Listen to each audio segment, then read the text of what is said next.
Lights, camera.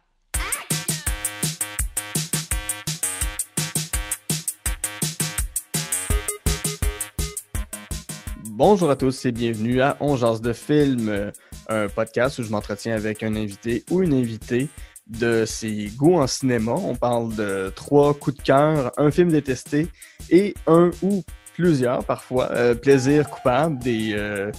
Mon invité va dévoiler ses goûts un peu quétaines, son côté bonbon, comme on pourrait dire.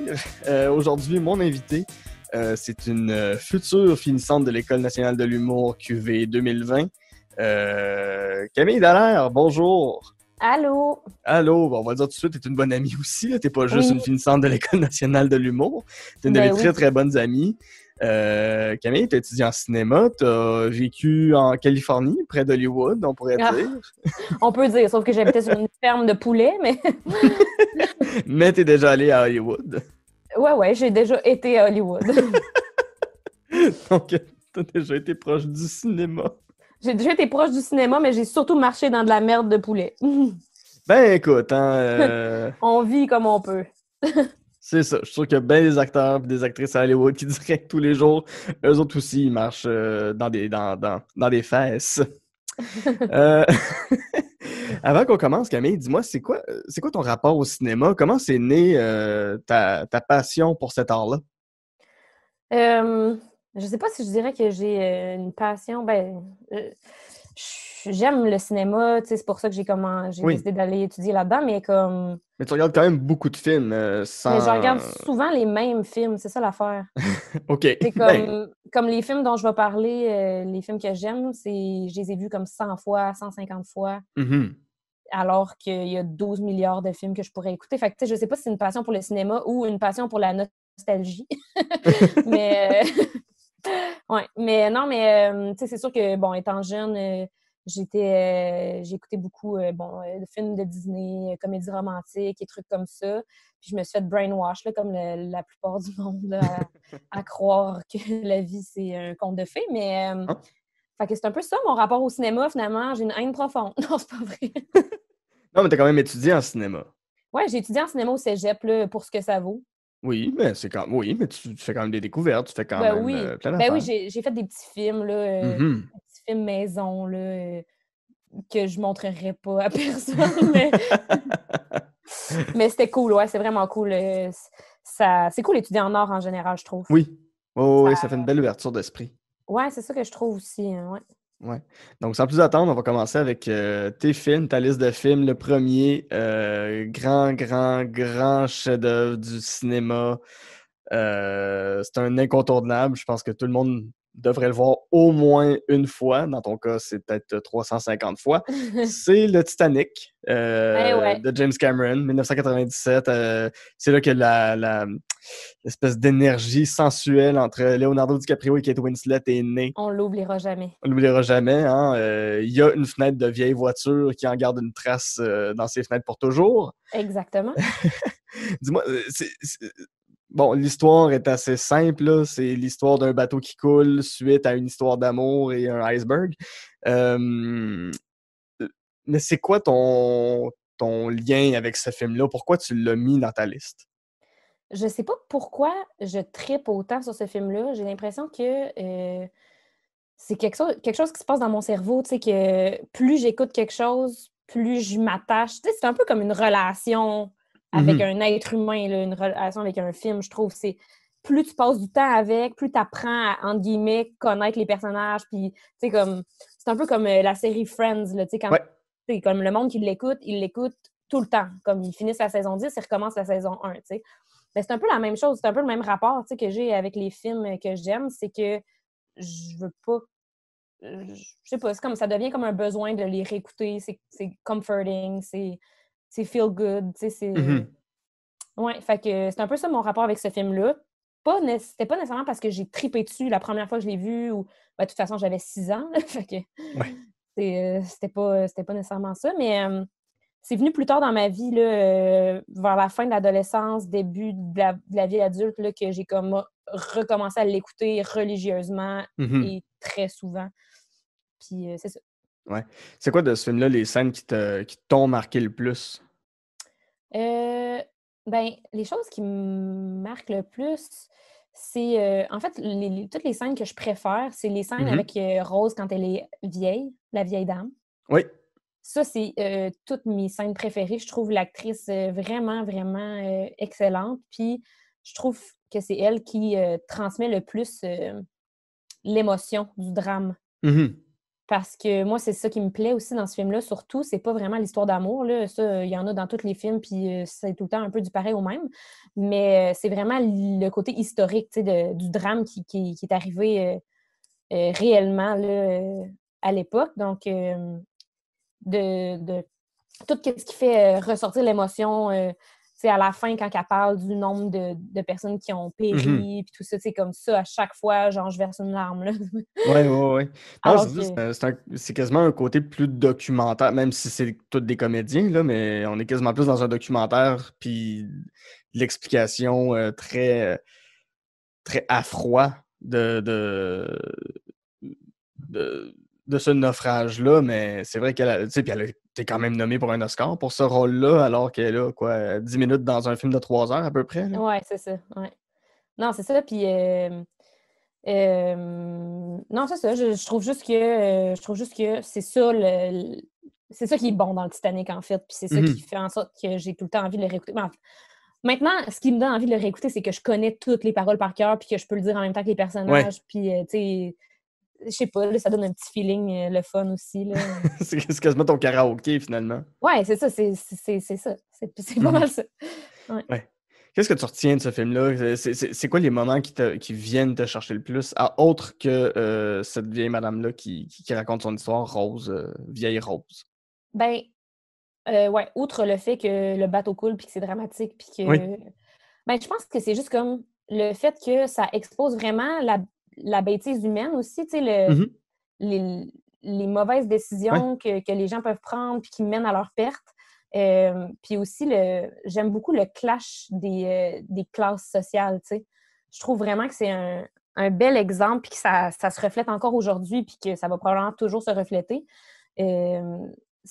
Puis j'aime le fait que, les 2 classes sociales, des 2 extrêmes, en fait, se retrouvent Mhm. ensemble malgré cet événement-là qui vient bouleverser tout, tu sais. En tout cas, c'est un peu ça, je trouve, qui est vraiment la beauté de la storyline, là. Ouais. Ouais. Ouais, ouais. Non, c'est ça. Non, il y a vraiment ce rapport-là. Puis c'est. Tu sais, pour l'avoir revu l'année dernière, puis je pense que c'est la première fois que je le revoyais depuis. Peut-être pas depuis sa sortie, mais presque. C'est vraiment à quel point celui-là est scindé en deux. La première moitié, c'est l'histoire d'amour. Et c'est juste ça. Et la deuxième moitié, 1 heure et demie d'un bateau qui coule en direct. C'est tellement bien fait. Puis c'est de voir toute la détresse, toute la peur. Ce qui m'avait moins marqué, je te dirais, quand j'étais petit. Mais tu sais, c'est tous ces gens-là qui s'en vont vers leur perte puis qui, peu à peu, prennent conscience que, hey, on survivra pas Ben à c'est cette ça, masse-là qui coule profondément dans l'eau, là. c'est ça que j'aime aussi, c'est, tu sais, de voir, justement le rapport entre les classes, puis de voir les riches, tu sais, qui sont super Mhm. hautains, puis qui sont comme, tu sais, on se fout des pauvres, c'est de la merde, puis on veut juste arriver plus vite, impressionner, comme, la galerie et tout. Puis Ouais, finalement, au bout du compte, ce qu'ils savent pas, c'est que tout le monde, tu sais, ils vont tous mourir, en fait, tu ouais. sais. Puis c'est ça que je trouve beau parce qu'à la fin, quand on meurt, on est tous égaux, tu sais. Tout le Mhm. monde meurt, puis Ouais, ouais. c'est la seule chose qui est vraie, puis que tout le monde peut Mhm. savoir pour sûr que dans la vie, on va tous mourir, peu importe Ouais.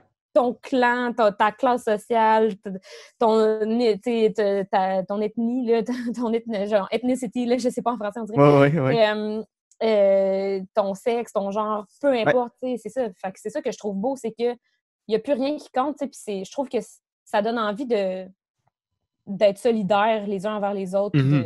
d'arrêter justement ce flaf-là de jugement ou de supériorité par Ouais. rapport aux autres, là. Ouais, puis si tu sais, tu regardes ça, tu te dis, OK, si les riches dans ce film-là avaient eu un petit peu plus avaient mis leur ego de côté à un certain point, puis leur opulence de côté, ils auraient pu sauver beaucoup plus de gens. Ils auraient jamais pu sauver tout le monde parce qu'il n'y avait pas assez de canaux.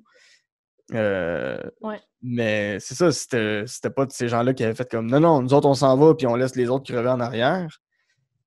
C'est ça, il y a plein de gens qui auraient survécu à ce naufrage-là. Même il y a un plan qui m'avait marqué, c'est quand t'as le gars, je me souviens plus, je pense que c'est le futur mari de Rose, là, je me souviens plus, Carl qui veut soudoyer, il veut payer un gars Ouais. pour lui dire « Hey, laisse-moi une place », puis que le gars prend le cash puis il lance d'en face en disant « Ton argent n'a aucune valeur ici », j'étais comme « Ah, damn! » Ouais, mais c'est ça, puis c'est ça que je trouve vraiment cool aussi de ce film-là, ouais. Puis Mhm. le fait aussi, tu sais, quand il parle justement, tu sais, du fait qu'il y a des bateaux qui sont partis avec comme 12 personnes alors Oui, qu'ils les ont testés avec genre 70 marins. oui, puis Comme 70 gros bonhommes marins. 70 gros bonhommes, puis là, c'est 12 femmes et enfants, tu sais, puis je suis comme... C'est pas juste un film, là. C'est des Ouais, faits, là. Tu sais, j'ai lu sur ouais, l'histoire, puis c'est vraiment ça qui s'est passé, puis je suis comme... À chaque fois, ça me fait tellement comme... Ça me donne des frissons, parce que je suis comme, à ouais. quel point t'as pas compris ce qui se passe, tu sais, puis j'ai l'impression que on perpétue ça un peu souvent, la race humaine, tu sais, là, en ce moment, Mhm. avec le COVID, j'ai l'impression que le monde qui s'en calisse puis qui font n'importe quoi, c'est comme, t'as-tu pensé aux autres, tu sais, puis j'ai Ouais. l'impression que, bon, en tout cas, c'est ça, j'ai l'impression que c'est comme une leçon qui peut être un peu partout, là, puis qui est dans ce film-là aussi. Ouais. Puis pour vrai, j'invite les auditeurs à aller sur YouTube. Il y a une vidéo en particulier qui dure comme 1 heure et demie. Là, ça n'a pas de sens à quel point c'est long, mais c'est le making-of du film. Puis tout ce qu'ils ont déployé pour faire un film avec, à l'époque, on le rappelle, 2 acteurs inconnus. Mhm. Un réalisateur qui était connu, mais pour faire de la science-fiction, puis pour faire des films de bonhommes qui se tuent. Là. Il avait fait Terminator, puis il avait fait Ouais. Aliens, puis une couple de films d'action avec Schwarzenegger. Euh, puis là, il arrive avec un film qui a coûté, je sais pas combien, 200 millions à l'époque. C'est énorme. C'est une somme qui, encore aujourd'hui, est grandiose. Ouais.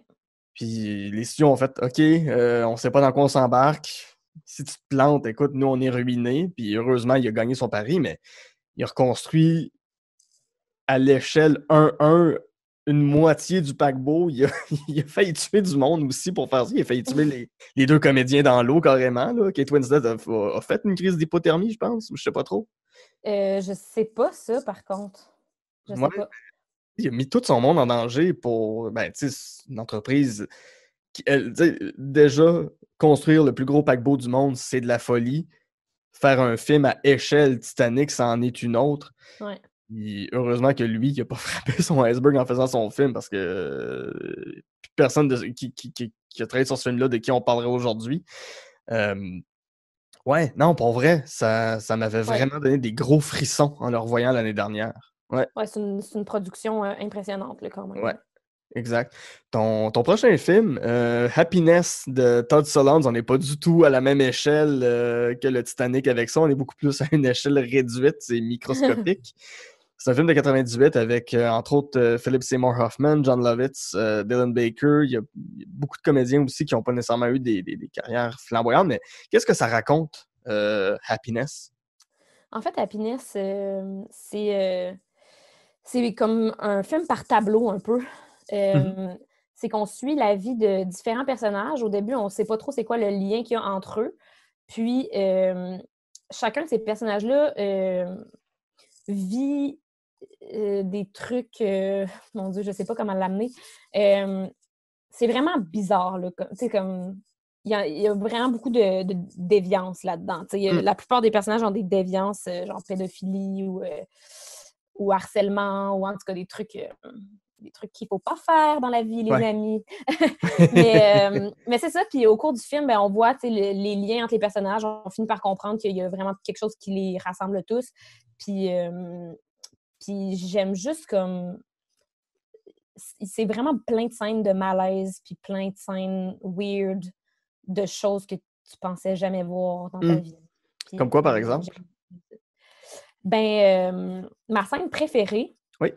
c'est, en fait, il y a un père de famille dans ce film-là qui est pédophile, puis qui viole les amis de son fils sans que personne ne le sache en les Mm. droguant tous dans leur nourriture. Fait que C'est c'est joyeux. ça. Ça rappelle Bill Cosby. Ah oui, il drogue toute la famille, puis quand la famille est toute endormie, ben il peut violer le petit gars. Puis après ça, il en viole une couple d'autres, là, mais bon, c'est pas ça le point. Mais ma scène préférée, c'est à la fin, quand maintenant tout le monde est au courant que c'est un violeur. Il y a comme une scène entre lui et son fils, super malaisante, mais comme touchante en même temps. C'est vraiment, on n'est pas sûr d'aimer le feeling que ça nous donne. Mhm. C'est que le petit gars, il lui demande pourquoi tu m'as pas violé moi. T'sais, je suis Ouais. moins beau, je suis moins bon que les autres, t'sais. Mais c'est super triste puis Wow. super weird parce que tu sais, c'est comme pas quelque chose que tu désires dans la vie, mais le petit gars, il manque tellement d'estime puis de confiance que, en tout cas, c'est super deep puis super intéressant. Puis les acteurs, le petit gars, il est jeune, là, tu sais, puis super bon acteur, là. Ouais. Vraiment impressionnant, vraiment bon. Wow.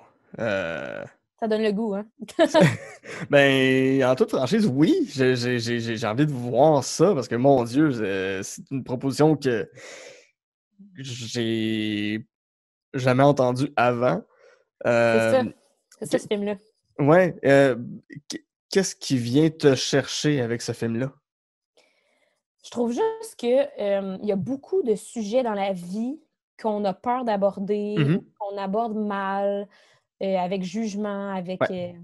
je sais pas, mais je trouve juste qu'il y a plein de sujets tabous qui sont c'est ça, qui nécessitent, plus de lumière, plus de, Oui. hem, qu'on en parle plus, puis que ça soit bien fait, puis c'est ça que ce film-là fait. Je trouve Mhm. que ce film-là aborde plein de gros sujets super lourds, Oui. mais que ça le fait en toute simplicité, en toute beauté, super bien exécuté. Puis, ouais, c'est ça. Mhm. Et à quel moment tu as vu ce film-là? Je l'ai vu, vraiment souvent, là. Je OK. l'ai vu. Mais te rappelles-tu de la première fois ou comment c'est rentré dans ta vie? La première fois, je pense, je l'avais pas vu au complet. Je pense qu'on écoutait des extraits au cégep, là, dans un de mes cours, OK. quand j'ai étudié en cinéma. Puis après ça, je l'ai comme réécouté, par la suite. Puis après, je l'ai réécouté, réécouté, réécouté, réécouté, Hmm. réécouté. Puis à chaque fois que, genre, j'ai un nouvel ami ou une nouvelle conquête, avec qui, Ouais. genre, je fais d'autres choses, comme, j'écoute des films et des choses de même, ben, je veux tout le temps faire écouter ce film-là à tout le monde que je rencontre. Fait que je l'ai tellement écouté. Mhm. Mmh. Puis, je vais faire un lien avec ton humour que tu pratiques. T'aimes aller dans les zones tabous, t'aimes aller dans les zones où le public est pas nécessairement habitué d'aller aussi. Je sais pas si tu veux me parler de ça un peu? Ouais, ouais, ben, tu sais, c'est sûr que moi, j'adore l'humour, j'adore faire rire, mais je veux surtout provoquer une réaction, tu sais? Ouais. Fait que, bon, le rire, c'est vraiment une super belle réaction, là. Ça fait tellement ça dégage plein d'affaires, mais des fois, c'est ça, j'ai envie d'explorer d'autres choses, puis je parle, tu sais, de bien des sujets lourds aussi, là, genre Ouais. le suicide, en est un, dont, ben, les gens qui me connaissent, en tout cas, ils savent que j'en parle beaucoup. Mhm. Mais tu sais, n'importe quoi, là, n'importe quoi dont j'ai un peu de knowledge, là, tu sais, que genre, je peux en Ouais. parler parce que je connais un peu ça, là. Je vais pas parler de n'importe quoi, là. Je vais pas parler de c'est quoi être une femme noire en Amérique, là, genre, je le sais Forcément. pas. Mais, tu sais, comme tous les trucs, comme le suicide, genre, je l'ai vécu, ben, pas moi personnellement, là, mais je l'ai vécu par, par quelqu'un d'autre. Ouais. Euh, j'ai, tu sais, comme les troubles alimentaires, il y a plein de trucs comme ça que je trouve qui doivent être abordés, puis j'aime ça le faire. Mhm. Oui, puis c'est pas nécessairement de rire du sujet, mais c'est de vouloir le démystifier par le rire, en quelque sorte. Ouais, c'est ça, je trouve juste que la comédie, le drôle, c'est genre le meilleur moyen de communication. Puis c'est ça, ça sert pas juste à rire des choses, tu sais, ça sert à Mhm. communiquer en général. Fait il y a rien, il y a rien qui peut pas être pris dans l'humour, tu sais, je Ouais, trouve. C'est tout à juste fait. la façon de le faire, là, tu sais. C'est ça. Il y a quand même des trucs à faire attention, mais je pense qu'il y a tout le temps une bonne façon de rire de tout. Mhm. Ouais. Tu parlais de tabou, justement. Ton troisième film qui, lui, en contient un énorme tabou, Ouais, c'est Incendie, 2010, de Denis Villeneuve. ouais. Ça met en vedette Lubna Zabal, Mélissa Desormeaux-Poulain et Maxime Godette. Peux-tu me faire un court résumé de l'incendie? Après ça, on va en parler. Ben, en fait, l'incendie, pour ceux qui ne l'ont pas vu, on va spoiler. Bien sûr, oui, ici, on spoil allègrement et sans vergogne, je vous le dis. Ben, c'est des jumeaux qui, à la mort de leur mère, découvrent qu'elle leur a laissé une lettre qui leur demande d'aller dans son pays natal à elle pour trouver leur frère. Puis, leur frère et leur père. Mhm. Puis, ils partent. Ben, en fait, la fille des deux jumeaux, là, il y a une fille et un gars, elle part.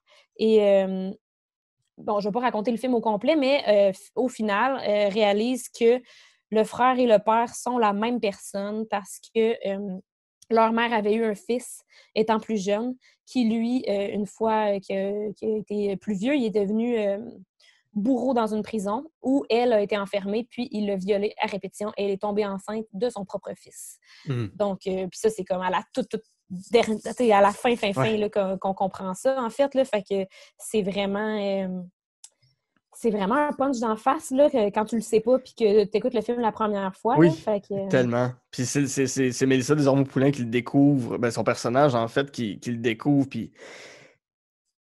je sais pas comment là, jouer ça, parce que l'espèce de soupir d'horreur qu'elle pousse, mon Dieu, c'est tellement du bon jeu, c'est tellement bien fait, puis c'est hyper bien filmé. ben, c'est bon, puis, mais moi, je me rappelle que la première fois que je l'ai écouté, j'avais même pas compris à ce moment-là que c'était ça.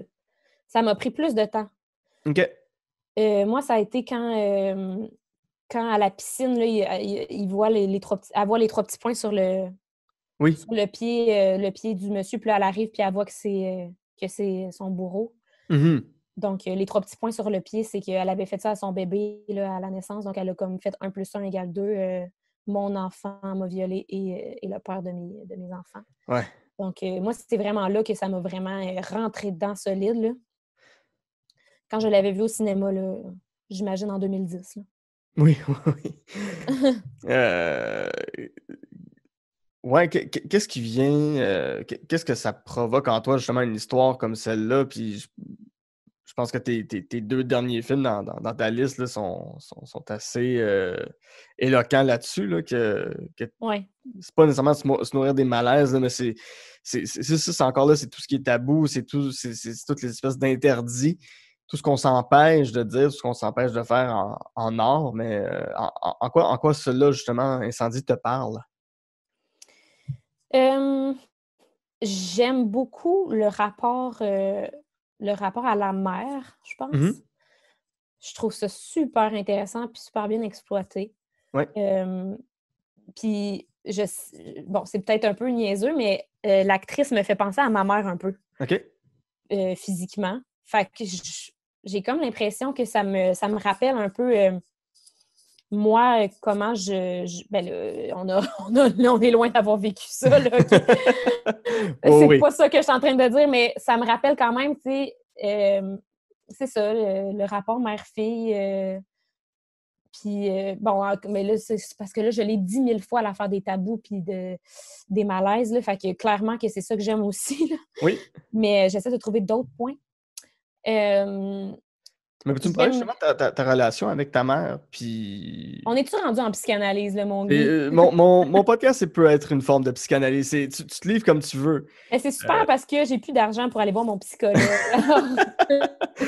Ouais, mais on est trop amis pour que je puisse être ton thérapeute. Fait que je peux Non, juste je sais. parler comme si on était. Ben, fais juste me parler rapport amical, là. Je ne prendrai pas d'argent pour ça, franchement. Thank God. Non, mais ouais, mais c'est ça. Ben, ma mère, tu sais, ça a été des up and down Mhm. aussi tout au cours de ma vie. C'est sûr que ça n'a pas tout le temps été facile avec mon père là, Oui. qui est mort. Qui est mort quand j'étais adolescente. Donc, tu sais, c'est le pire moment. Là. Mhm. T'es déjà pas facile à vivre. Là. Je pense quand tu as 16 ans, que mon père, quand il s'est suicidé, ça a été toute une épreuve. Puis, j'ai pas tout le temps été facile avec ma mère. Puis, elle non plus, elle n'a pas tout le temps été correcte avec moi Mhm.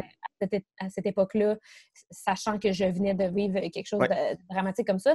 Mais, tu sais, je pense que c'est le chemin qu'on a parcouru depuis.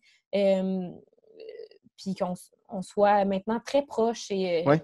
qu'on ait réussi à passer à travers tout ça. Tu sais, je trouve que c'est ça, c'est plein de belles épreuves. Puis j'ai l'impression que la quête de la fille dans ce film-là me rappelle un peu la quête de retrouver ma relation avec ma mère aussi, tu sais, Mhm.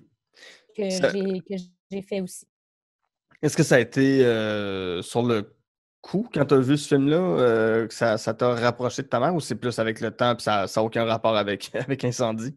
Ouais, non, c'est avec le temps, définitivement. Là, c'est Mhm. maintenant, aujourd'hui, je peux voir les liens, tu sais, entre différentes choses quand tu as du recul, tu sais, mais non, à l'époque, oublie ça, là, je faisais pas de lien entre rien et rien, là, j'étais en dépression majeure.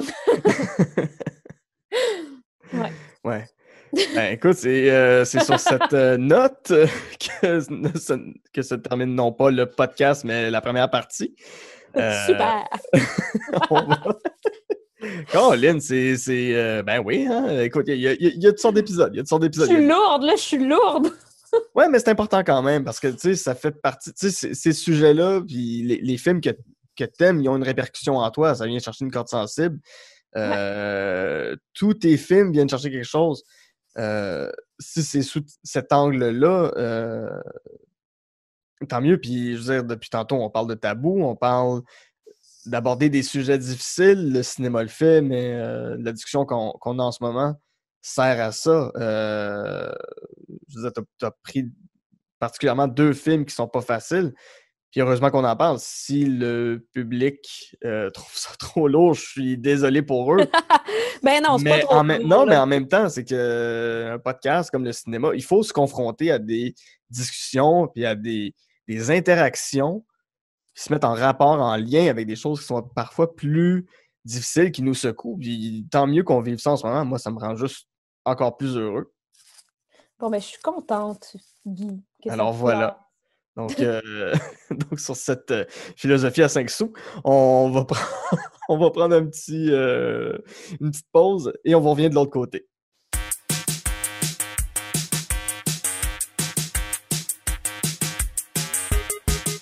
J'adore enregistrer On jase de films. Ça me permet de partager avec vous ma passion première qui est le cinéma et avec des invités formidables. Et si jamais vous avez des commentaires, si vous avez des critiques, des choses qu'on pourrait améliorer, des gens que vous voulez que je reçoive à l'émission, écrivez-moi sur Facebook On jase de films, Instagram @On jase de films. Venez me parler, faites-moi vos listes, vos 3 coups de cœur, les films que vous détestez, les films qui sont des plaisirs coupants pour vous. Je vais vraiment avoir un plaisir fou à vous lire. Sur ce, je retourne avec mon invité pour jaser de films. On est de retour à On jase de films avec mon invité Camille Dallaire, avec qui en première partie, on a parlé des films Le Titanic et des très légers Happiness et Incendie. En deuxième partie, on aborde quelque chose que tu n'aimes pas, puis c'est pas un film en particulier. En fait, il y en a un au travers de ça, je pense avec lequel tu as vraiment eu beaucoup de difficultés, mais c'est un genre cinématographique précis qui est la science-fiction. Ouais. Puis je trouve ça intéressant parce que, puis surtout la science-fiction, j'ai l'impression qu'il amène dans d'autres mondes dans lesquels tu te reconnais pas du tout, là, en fait. Ouais. Ouais, c'est quoi ce lien-là que tu n'as pas avec la science-fiction? En fait, moi, je suis quelqu'un qui aime le documentaire, qui aime le fait Mhm. vécu, qui aime les choses plausibles et réelles. Ouais, Fait très que, terre à terre, très terre à terre. ouais, très terre à terre, genre, je sais pas pourquoi, en fait. Mhm. Je me suis pas questionnée à savoir pourquoi que c'était comme ça, mais on dirait que j'ai comme besoin qu'il y ait un lien avec la réalité. J'ai besoin que ben, pas besoin, là, je suis capable, là, de c'est pas que je suis pas capable de comprendre, là, la Ouais. science-fiction, mais c'est juste ça me parle vraiment moins, tu sais, je tripe vraiment, c'est ça, sur le documentaire, là. Ouais. Il y en a un film dont tu m'as parlé à quelques reprises que tu trouves imbuvable. Je trouve ça intéressant parce qu'il y a un lien avec Denis Villeneuve à faire, mais c'est Blade Runner de Ridley Scott. Le lien avec Denis Villeneuve, évidemment, c'est que Denis Villeneuve a réalisé la suite de ce film-là. Tu as essayé de le regarder, tu t'es endormi. Pourquoi En Ben, dehors de l'aspect c'est pas du documentaire, là, mais ouais, non. Ben, le qu'est-ce qui cause ça? premier, j'ai pas essayé d'écouter le deuxième, là, Mhm. mais le premier, je l'ai écouté encore une fois au cégep. Là. Moi, on dit que j'étais obligée d'écouter des films dans ce temps-là. Ouais, tu peux On pas juste toujours n'avait regarder pas le les choix. mêmes. Non, c'est ça. Je pouvais pas tout le temps écouter le Titanic au cégep, même qu'ils me l'ont pas fait écouter. C'est triste. Sacrilège. Mais, ouais, sacrilège. Non, c'est ça. Ils nous avaient fait écouter Blade Runner, puis pour vrai, j'étais pas la seule à avoir haï ça. Là. Pas mal tout le Ok. monde dans ma classe avait détesté ça. Moi, personnellement, je pourrais même pas te dire c'était quoi le film. Là. Tu sais, j'étais pas capable de suivre. J'étais juste genre, mais à quoi bon écouter ça? Tu sais, je comprenais même pas pourquoi. Pourquoi? Ouais. C'est ça. Je peux saisir pourquoi. Moi non plus, ça m'a pas fait un grand impact la première fois que je l'ai vu. Je peux pas dire que j'ai un rapport d'amour inconditionnel envers ce film-là. Là. Tu sais, si je partais sur une île déserte, c'est définitivement pas dans mon top 10 de films que j'amènerais. Tu sais, j'apprécie l'esthétique, j'apprécie la technique, j'apprécie tout ce qu'ils ont fait, même la philosophie derrière, mais c'est très dense, c'est très aride comme film. Ça joue avec des espèces de concepts existentialistes qui ont, à certains égards, qui ont peut-être mal vieilli aussi, là, puis c'est de la science-fiction pure, mais même quelque chose de plus de base, là, comme Star Wars, est-ce que ça te rejoint ou même pas? Encore là, c'est... J'ai pas essayé de l'écouter parce que pour vrai, j'ai pas d'intérêt. Mhm. Je sais qu'il y a bien du monde qui triple là-dessus, mais il y a bien du monde qui aime pas le documentaire aussi. Puis moi, je fais juste écouter ça à longueur de journée là, quand j'écoute pas le Titanic. Là, fait Ouais. que, ouais, fait que non, c'est ça. J'ai comme juste pas envie de me faire subir ça. Là, je le Mhm. sais que j'aimerais pas ça, puis je vois pas l'intérêt. Ouais. C'est une très bonne réponse, en fait. Mm. Euh, je serais même curieux, j'invite les auditeurs qui nous écoutent à nous parler, eux, de leur rapport à la science-fiction, si eux-mêmes, ils n'aiment pas ça. Qu'est-ce qu'ils n'aiment pas? En quoi ils se reconnaissent pas là-dedans? Euh, tu sais, puis c'est un genre assez diversifié, là. Mettons, E.T., est-ce que tu es plus prête à regarder un E.T.? Ben, il y a des affaires des affaires qui me dérangent un peu moins, comme je disais, tu sais, quand ça a une espèce de lien avec la réalité, là, Ouais. dans le sens où c'est pas juste du monde qui vit dans un autre monde ou dans l'univers, ou tu sais, comme des affaires que, en ce moment, c'est pas tangible, là, tu sais, Mhm. Mais, tu sais, mettons, Harry Potter, Ouais, qui est plus clairement, en fantastique, mais oui, on comprend. c'est plus fantastique, mais comme, en théorie, vu que j'aime pas les choses qui existent pas, je devrais dire, ah non, Harry Potter, j'aime pas ça. Mais Mhm. Harry Potter, tu sais, vu que ça se tient dans la réalité, puis qu'il y a les moldus qui sont nous, Oui. puis comme que les moldus savent pas Ben, que ça existe. parle pour toi, là. Ouais, c'est ça. Toi, t'es Je- quel je- camp? T'es quelle famille Moi, je suis clairement Gryffondor? un pauvre souffle, là. Ah ouais, pouf souffle, définitivement. Clairement Ah pauvre ouais. souffle. Ah, t'es Ah ouais. tellement pouf souffle. Toi?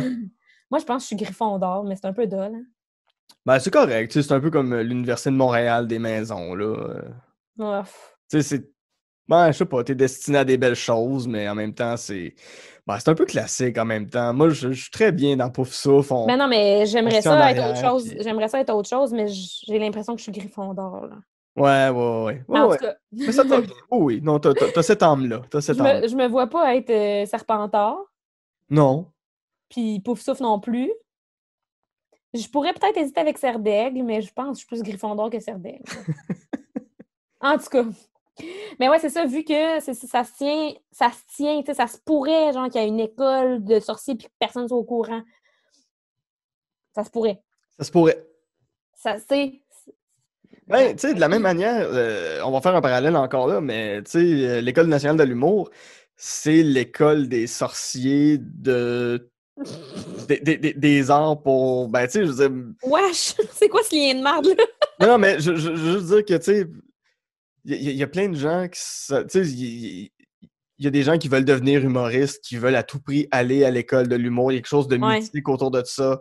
Quand tu reçois ta lettre d'acceptation, mon Dieu, que tu es excité. Pour les gens de l'extérieur, c'est un peu OK, il y a une école de l'humour, mais qu'est-ce que vous faites là-dedans? Vous apprenez à Ouais. écrire des blagues, puis t'es comme ben, on a des cours, mais en même temps, c'est pas clair qu'est-ce qu'on fait là, puis tu sais, tu Ouais. traverses toutes sortes d'affaires, puis J'avoue, on a j'avoue. nos Voldemort, on a nos coins Ah, mon cachés à Dieu. l'école. Ah, définitivement. Ben ouais, c'est vrai. Il y a un comparatif à faire. Ouais, puis je me souviens plus c'était qui, mais tu sais, quelqu'un disait, ben, pour les personnes, entre guillemets, non-humoristes, qu'ils appellent les moldus, justement, parce que Ah ouais, hein? c'est une espèce de milieu un peu hermétique en même temps, vu de l'extérieur, fait que, Ouais, quand même, ouais. ouais. Euh... pas- Passons. Ça va? Oui, je suis en train de tout faire un récapitulatif de ce que je viens de dire, puis je suis comme, ah, ça sonne un peu tata, mais bon, on va l'assumer, hein, c'est pas la... J'en suis pas à j'en T'es suis pas pouf à ma souffle première... après tout. C'est ça, j'en suis pas à ma première expérience d'avoir l'air fou. Mais on va passer. Maintenant, c'est toi qui vas avoir l'air un peu fou Ah bon? avec tes choix. Ben oui, ben tu sais, c'est donnant-donnant. Non, non, c'est pas vrai, il n'y a pas de jugement. Tes plaisirs coupables, ça, c'est vraiment du gros bonbon, là. C'est dégoulinant. C'est Hairspray et High School Musical. Tu m'en as donné deux parce qu'il y avait Zac Efron dedans. Donc, Ouais, en fait, le coup de cœur, c'est Zac Efron quand j'avais 15 ans. Là. c'est ça, c'était lui ton bonbon. Ouais, c'est ça, exactement. Tu sais, c'est plus ça, je pense, que d'autres choses. Je me rappelle quand j'avais cet âge-là, puis que genre j'avais des posters de lui dans ma chambre de Hairspray et High School Musical, puis je suis pas mal sûre qu'il y avait des trous de bave où il y avait la bouche de Zac Efron. Es-tu sérieuse? Ben non, là, mais tu sais, je suis pas vraiment sérieuse, mais tu sais, j'ai dû lui donner des petits becs. Là. Wow! OK, bon, Ben, pourquoi pas? Nick Carter en a reçu beaucoup quand j'étais plus jeune aussi. Nick? Ah, OK, t'es vraiment une griffon d'or. Non, mais là, ça fait genre 5 ans, là, Nick Carter, là, c'est correct que je lui donne des petits bisous. Eh oui, c'est sûr. OK. C'est plus bizarre Zac Efron à 15 ans, là, ça, c'est weird. Oui, 15 ans, oui, c'est supposé d'avoir une tête sur ses épaules un peu. oui. Définitivement. Qu'est-ce que t'aimes? Ben, je sais pas, tu sais, c'est quoi ton... Tu sais, est-ce que t'apprécies encore aujourd'hui Hairspray et High School Musical ou... Ben, je connais encore toutes les chansons par Hmm? cœur. OK. Fait que c'est dur de pas aimer ça quand tu peux chanter tout le long. Ouais. Par contre, j'ai réécouté High School Musical là, pendant le confinement, vu que ben, Mhm. j'ai aussi réécouté Hairspray. Hairspray, j'aime encore beaucoup ça. Je trouve Ouais. qu'il y a des beaux messages qui sont transmis à travers ça. High School Musical, par contre, je te dirais que ça tire de la patte un peu. Là. Dans quelle mesure? Qu'est-ce qui fonctionne avec un puis qui fonctionne pas avec l'autre pratiquement 15 ans plus tard, là, à peu Eh, près? hein, on est rendu vieux. Ah, ah là là. Ça fait un bout. Tabarouette. Ben, c'est juste que High School Musical, c'est très, très genré. Là. Hmm. Les hommes sont comme ça, les femmes sont comme ça. Si t'es telle personne, t'as le droit de faire ça. Sinon, t'as pas le droit. Puis, Ouais. c'est juste comme super... je sais pas, là, j'ai l'impression que c'est un peu discriminatoire puis un peu wrong. Mhm. Moi, pour vrai, j'ai jamais regardé High School Musical. Même quand c'est sorti, je m'approchais de ça avec une perche, là, tellement je Je voulais pas être comprends proche. tellement. Ça raconte quoi? Moi, j'ai tout le temps eu honte en passant. Hein. Pour D'aimer ça, High School Musical? plaisir coupable, Oui. d'où la honte. Qu'est-ce qui se passe? En fait, c'est... mon Dieu, c'est pathétique, là, l'histoire. C'est deux jeunes, hein, un gars et une fille, Troy et Gabriella, qui se rencontrent lors d'une soirée de Nouvel An parce qu'ils se font pousser sur la scène pour chanter du karaoké alors que les deux, ça leur tente clairement pas. Puis finalement, mon Dieu, les deux, ils réalisent en même temps qu'ils ont une voix d'ange alors qu'ils n'avaient jamais chanté. Fait que là, ils sont comme waouh, échangeons nos numéros de téléphone, hein? Fait que là, ils échangent leur numéro de téléphone, et bye, ils ne s'en voient plus jamais. Mais là, c'est la rentrée scolaire, hein, après le temps des fêtes. Mhm. Et qui déménage dans la même ville et la même école secondaire que Pas Troy? pour vrai. Gabriella. Gabriella. Fait que là, hein, une amitié, / peut-être amourette, Oh! se tisse entre les Oh. deux tourtereaux qui doivent gérer le fait qu'ils ont déjà des passions dans la vie, donc ils ne peuvent pas en avoir une autre, tu sais. Troy joue au basketball, donc il ne peut pas chanter, ça va faire fuir ses amis. Mais c'est le même dans la vie. Tu sais, toi, t'es humoriste, tu peux juste faire rire, tu peux pas aborder des sujets profonds.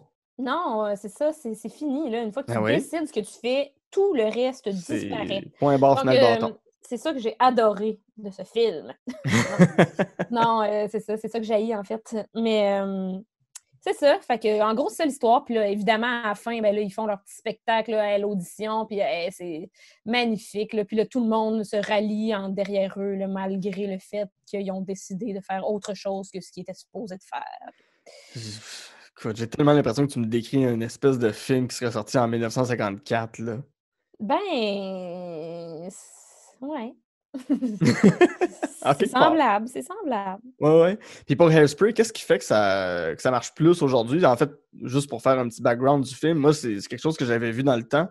J'avais vu aussi l'original, qui n'est pas un musical, mais qui a quand même un gros aspect musique au travers. C'est écrit par John Waters, qui est le maître du freak et du creep aux États-Unis. Ouais. C'est un gars qui va lui aussi jouer dans des tabous. C'est un des premiers à avoir normalisé les personnes trans. C'est un des premiers à avoir abordé des questions de genre, de sexualité, d'homosexualité à l'écran aux États-Unis à une époque où c'était très mal vu. Il a fait ce film-là, Hairspray, dans les années 80, et en 2007, il y a une adaptation du musical de Broadway qui a été faite. Ça raconte quoi? Ben, en fait, c'est une jeune fille peut-être, là, adolescente, un peu corpulente, qui veut dans la vie, elle, son rêve, c'est de danser, en fait. Puis, mais là, vu qu'elle est différente, entre guillemets, là, de tous les gens dans le crew de dance, ben, elle n'est pas acceptée vraiment au départ, puis tout. Puis c'est un peu cette quête-là, la quête de cette jeune fille-là. Mais il y a plein d'autres trucs au travers de ça. Il y a vraiment un beau message par rapport à l'identité noire, par rapport justement à l'identité de genre. En tout cas, je trouve juste que c'est vraiment plus ouvert sur la différence, sur tous ces sujets-là, encore une fois, là, comme je le répète depuis tantôt, qui sont un peu plus tabous, puis qui ont besoin qu'on en parle, puis qui ont besoin d'être exposés, puis d'être normalisés, puis d'être... Ouais. Ouais. Ça le fait de façon très lumineuse aussi, là. C'est zéro lourd, puis, tu sais, je veux dire, t'as John Travolta là-dedans avec une perruque déguisée en madame, là. Il fait la mère, je pense, de cette jeune femme-là. Ouais, c'est ça. Ben, c'est ça que Ouais. j'aime aussi, c'est que c'est quand même subtil, tu sais, fait que, bon, peut-être que ça peut rentrer insidieusement dans la tête de des gens qui sont un petit peu plus fermés d'esprit, puis faire un petit bout de chemin peu à peu, tu sais. Ouais, ben c'est sûr, parce que moi, à l'époque, je vais me confier là-dessus. Quand c'est sorti, donc en 2007, moi, j'étais un gros fan de Tarantino et de violence extrême, donc de Pulp Fiction. Et John Travolta joue dans Pulp Fiction. Et incidemment, quand je l'ai vu déguisé en femme, il y a un côté de moi, jeune moi de 17-18 ans, qui était là comme « Non, John Travolta peut pas faire ça. » Puis j'ai vu le film et j'ai dû admettre qu'il était très bon en dame. Ça m'a fait évoluer. Qui aurait cru? Ben, tant mieux, hein, parce que moi, j'ai quasiment un peu moins honte d'avoir trippé sur High School Musical à cet âge-là que d'avoir pensé que c'était pas correct que John Travolta joue une femme. Et avec raison. Avec Merci. raison. Ça, je te le donne parfaitement. Un point pour moi! Un point pour toi. Ben, tu sais, on est tous un peu idiots quand on est jeune et ouais, c'en est une manifestation. Ben oui, on a toutes... Tu sais, c'est ça la beauté de la vie, hein, c'est Ouais. qu'on grandit, on évolue, puis on change de façon de voir certaines affaires, puis c'est une bien bonne affaire, puis c'est pour ça qu'on aime ça supprimer nos vieux statuts Facebook. Super. Écoute, Camille, c'était un plaisir de te recevoir au podcast. Ben, merci de m'avoir reçu. Ben, écoute, puis tu es toujours la bienvenue. Je suis sûr qu'on va avoir d'autres films desquels on va pouvoir jaser. D'ici là, si les gens veulent te retrouver, veulent te rejoindre sur les réseaux sociaux, qu'est-ce qu'ils font? Ben, ils vont sur facebook.com et ils entrent dans la barre de recherche Camille Dallaire. Ça marche de même, ça, hein? Oui, c'est comme ça en général. Puis tu peux faire exactement la même chose sur Instagram, Cam Dallaire. Et voilà. Super facile. Magnifique. Je suis Guillaume Saint-Cyr avec Camille Dallaire. On a jasé de film. Et je vous dis à la prochaine!